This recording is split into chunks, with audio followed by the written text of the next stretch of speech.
నమస్కారం అండి. అందరూ ఎలా ఉన్నారు? ఈరోజు శ్రీ లక్ష్మీ నరసింహస్వామి యొక్క మంగళం నేర్చుకుందాం. శ్రీ లక్ష్మీ నరసింహస్వామి యొక్క మంగళం. అపార కరుణా సింధో నివారణ పరానిమాన్ విదారయ హిరణ్యాక్ష విదారణ నకాయుధై సర్వవేదాంత వేద్యాయ कारणाय महात्मने सर्वलोकशरण्याय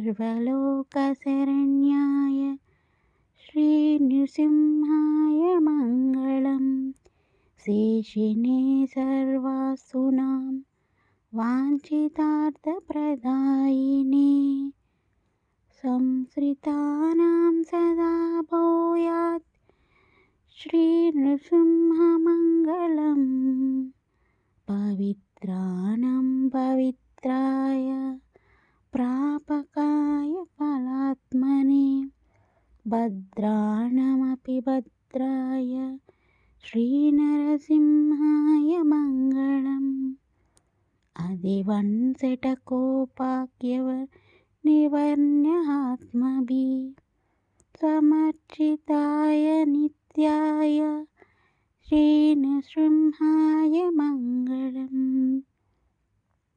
जगज्जन्मादिलक्ष्याय स्वीकरमूर्तये विद्वास्तकिलाय हेयाय श्रीनृसिंहाय मङ्गलम् ज्ञानानन्दस्वरूपाय ज्ञानशक्तादिसिन्धवे बन्धवे सर्वलोकानां श्रीनृसिंहाय मङ्गलम् कायादवपरित्राणभावित स्तम्भजन्मने ब्रह्मेन्द्रादिस्तुताय श्रीनृसिंहाय मङ्गलम् गुणलेशविहीनश्च सर्वहेय स्वदस्य मे मंशुक्षुत्रेयप्यसन्तान् स्यात्